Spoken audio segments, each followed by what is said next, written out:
This is E&P Reports, a vodcast from Editor and Publisher magazine, the authoritative voice of news media since 1884, serving newspapers, broadcast, digital, and all forms of news publishing. Sincere, wonderful, warm greetings again. Mike Blinder, publisher, E&P Magazine. As always, we kick off the program urging our podcast listeners to follow us. Those watching on our YouTube channel, we urge to subscribe with a button below me. There's a bell to the right.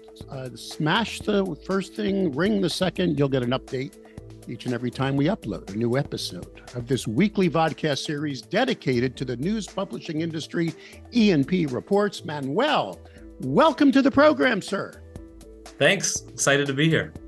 You're coming to us from Avon, New York. Is that correct? Yes, actually, Avon is what we say in Western New York here. All right, so that's one strike against me already. All right. I mean, and I get that. Houston, Houston, different, pronunciations for different things. So Avon, New York, Manuel Karam, is that correct, sir? Yep, Manuel Karam. Got the last name right. General manager at Featured Media, Penny Lane Printing. I did a little, digging into your past, sir. I was looking. Uh-oh. You're also an attorney. Is that correct? That's correct. I went to law school. I practiced law for about 6 years. I did some litigation. I did some corporate work, and then my wife's family biz came calling, and that's how I ended up here.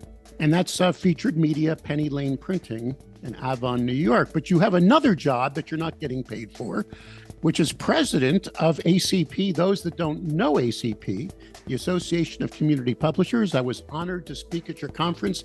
Was it a year or 2 years ago in Iowa? E&P is sponsoring it this year. We're excited to be part of it. And we're going to talk about not just the conference coming up, but what ACP is, what it does, and why it's vital or important to our industry on the backside of this message. This episode of E&P Reports is exclusively sponsored by Blocks Digital, formerly Town News. Even though the name has changed, their commitment to the media industry is as strong as ever. Blocks Digital is now even better positioned to deliver integrated solutions like content management, audience development, advertising revenue, video management, and more. Join the over 2,000 news publishers worldwide that power their ongoing digital transformation with Blocks Digital, serving over 141 million monthly users who view over 6.5 billion pages of content each year. You can trust Blocks Digital to empower you, to connect you at scale with the community you need to reach. Blocks Digital, formerly Town News, now reimagined to help meet the news publishing challenges of tomorrow and beyond. Learn more at blocksdigital.com.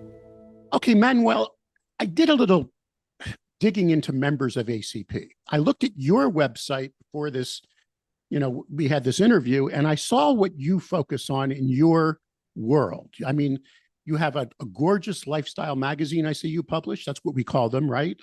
Glossy, beautiful, and it's really neat.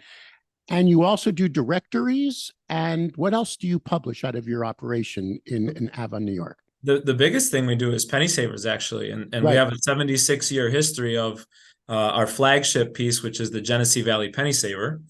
And we have 10 editions of that come out weekly. But like you said, we've absolutely grown our glossy magazine presence, our directories, and now digital's become a big focus for revenue for us. Okay, so you're president of ACP, and that is your focus. I took a look at your vice president's website, and her name is Joyce Freerick, Star Publications in Sauk Center, Minnesota. Is that Joyce, right? Correct. Yep. And she is a local community newspaper. Now, you do penny. I know the penny saver world. I mean, I love it, and it goes way, way back to a buy-sell publications. It can still be vibrant and profitable for a publisher, but you're not financing a newsroom right now, except for the journalists you may outsource or what have you for the glossy magazine. Where Joyce, correct me if I'm wrong, is running an operation where she still has to cover school boards and church suppers and be a hyper-local news entity. Mm-hmm. You're both from completely different sides of the publishing industry. Is that what ACP is all about? It is, and actually it goes back to the history of free publications, and this is something I've learned over the years here. Um, there was a big push, I think, and someone will correct me if I'm wrong here, in the 70s for these total market newspapers that are not subscription based, but every home, every week kind of models, which is what the penny saver is too. So there was Sure. a nice marriage of total market. It makes our association focused on revenue generation because there's a big bill to pay for printing and publishing every week when you're covering every home in the market. And I think that's what has brought the members of our association together. And it is many times the focus of our conferences, sales, training for sales and sales managers, revenue generation, and being able to finance a big printing and postage bill every week.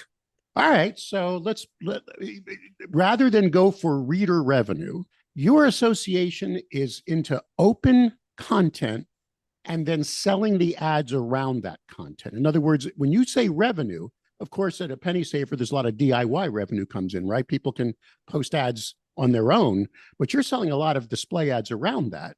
This is about basic media sales. Is that what I'm hearing? Yeah, that's correct. That's that really is the focus of ACP, and it still is, even in today's market. I think a lot of our members have had a lot of success focusing on the sales. That there's sales-driven organizations more so than what I hear is the need to fund the journalism rooms. It's more sales first, and the rest kind of falls into place. But I think a lot of our members have still had to pivot over the years, and we've all felt the revenue crunch of changing times. So that has been one thing that ACP is now focusing on, is how to help our members keep their revenues up. And one thing we're really doing this year is teaching adding digital revenue, as a lot of, I think. Well, that was my next question. Yeah. I scouted. I love your website because you show a lot of logos that crawl across the bottom from your members, and they're so diverse. Okay, when I went to the ACP website and I looked at the staff, I mean, I saw the board and then I saw the staff. I didn't see advocacy in there. And I'm assuming that that's not a major part of why you have this association. And it's like you're letting the advocacy first of all, maybe that's not a focus of yours to worry about, big tech comp or those kind of advocacies or supporting journalism. But I'm sure you guys are focused on the postal system, right? I bet many of you rely on postal delivery. Am I correct? Absolutely. We have talked about advocacy as being an important part of what we could do. Where we've run into roadblocks is having the funding to do it or be a player there. So at our last strategic planning session, there was a big discussion around how we could partner with other associations or get involved in some way where we're not taking on the lion's share of heavy lifting because it's not in our wheelhouse. But we really feel like we should be in that space. And you're right that the postal discussions, we have had a link there with Donna Hanberry, and Donna has been a tremendous resource. I'll give a plug to Donna. Sure. Thank you for all you do, Donna. It means a lot and definitely helps us keep our postal costs down. All right. I'm going to ask the gotcha question if I'm allowed. We haven't got one of those yet. Okay. Oh no. This has been a softball so far. Okay. Here comes the gotcha. I did an editorial. I don't write that many because I do the show, but I was really Valentine's Day. I put out one called My New BFF, and it was about Benjamin Franklin, because he had put together that beautiful editorial cartoon many, many years ago that it said, "Join or die, the snake." You remember? Mm-hmm. Benjamin Franklin mm-hmm. was a newspaper publisher primarily, before he became a statesman and an inventor. Well, he was all those things. And I was saying there's too many associations. It's driving me crazy. I don't think there's this many associations in the airline industry, right? But we have every, just too many. Your biggest, I don't want to say competitor, but similar association of smaller operations would be the NNA. Would you agree? The National Newspaper Association? And perhaps, I guess. What's your differentiator? I mean, how much are your dues? Why you're talking now to a big audience of little, big, medium publishers? Why the ACP? Why should you continue to exist when money's tight? And this is the gotcha question. See, and you got to make choices of where your dues go today? Right. Good question. In the history of the free publication world, not only were there multiple national associations, there used to be AFCP, Right. IFPA, but multiple regional and state associations as well. MFCP, FCPNY in New York, MACPA in the Mid-Atlantic, and so on and so forth. But what we've seen is over the years I've been involved here, consolidation, some closures of state and regionals, and ACP was born out of the merger of the two national associations, AFCP and IFPA. And I think we continue to see that trend. There's just too many in the free publication world alone. And I'm not sure why there were so many historically, but more and more ACP is becoming, I would say, the major resource for those in the free publication world. Now, when it comes to how we differentiate with other associations outside of the free publication world, I think it really comes down to sales training, revenue generation, which has always been the bread and butter of the free publication world. And the other thing that we've said is we're not as strong on the journalistic mission. We're not as strong on how to serve communities with paywalls or reader revenue and things of that sort. So I guess I would say for any publication out there, if you're looking for a way to learn how to make money, that is a major focus of our association and where we feel like we can help publications across the country. Well, you've segued beautifully to our last content area, which is, I'm assuming that will be a major focus, revenue generation, of your upcoming May conference, Norfolk, Virginia, right? And we're sponsoring that, which we're honored. I've got to say, I've been to your conferences, I think 3 or 4 times over the last few decades, and I've been done the IFPA and all that. But I think there's an excitement and vibrance and energy in your association, right? It's not all doom and gloom. We have a little fun with it, I would say. Right, but it's because you guys, your models are so focused on revenue that the operators are making some money, right? I mean, it's not as easy as it was 20, 30 years ago, but the margins are there, and they want to grow, and they want to sustain, and they want to turn these companies over to their kids. But I feel that energy, and it's really a lot of local people, right? It is. That's These really are owners, right? correct. Most of the people that attend are family-owned publications or the managers of those publications. We really don't have a lot of presence of Gannett or any major corporations or players there. So it is local people that know their markets, that know their customers, that have a customer service mindset. And I think that customer service mindset is the reason that they have been successful in revenue generation. Talk to me about your the conference then. What will the major topics be, and why should someone attend? And it looked like it wasn't very expensive, right? You're keeping the fees low, it looks like. Yeah, we really try to subsidize the cost of the conference.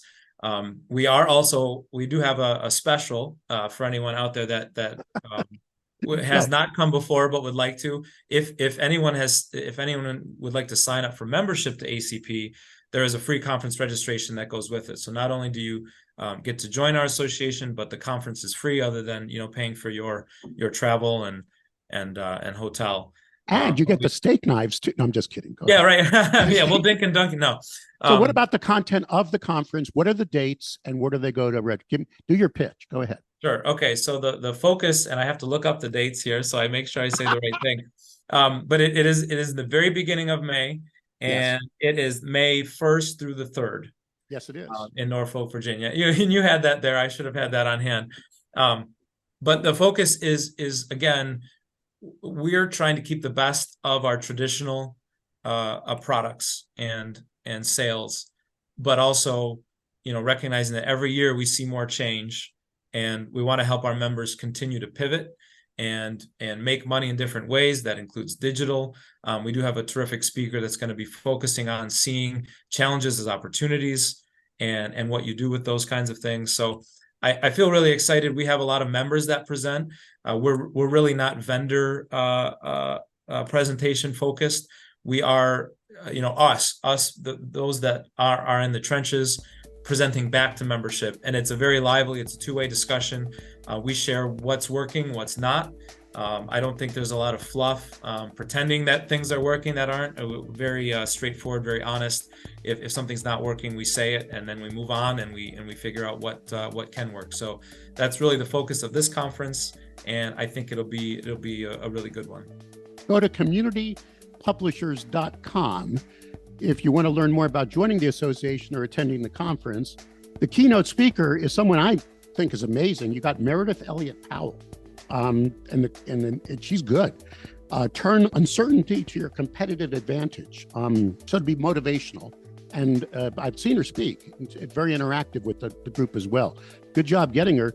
What else do you need to say? If anyone wants to reach out to you personally as the president, will you be turning over the gavel in Norfolk? Does a new guy take over, woman or something? No, Joyce takes over in the next calendar year. So we have this conference. We have another one coming up in Phoenix in the fall, September timeframe. And that's a little bit more of a publishers roundtable. So that's another good one coming up for us. We're trying to do 2 a year.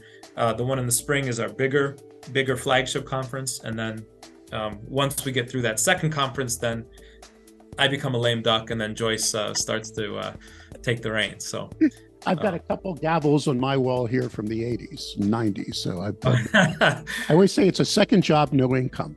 Anyway, Manuel Karam, General Manager at Featured Media, Penny Lane Printing. What's your email address if anyone who wants to get some more information from you, the president of ACP? Sure. It's my first name, Manuel, and the letter K at featuredmedia.com. Manuel, thank you so much for your time. Mike, thank you, and thanks for all your support. We really love what you're doing at EMP.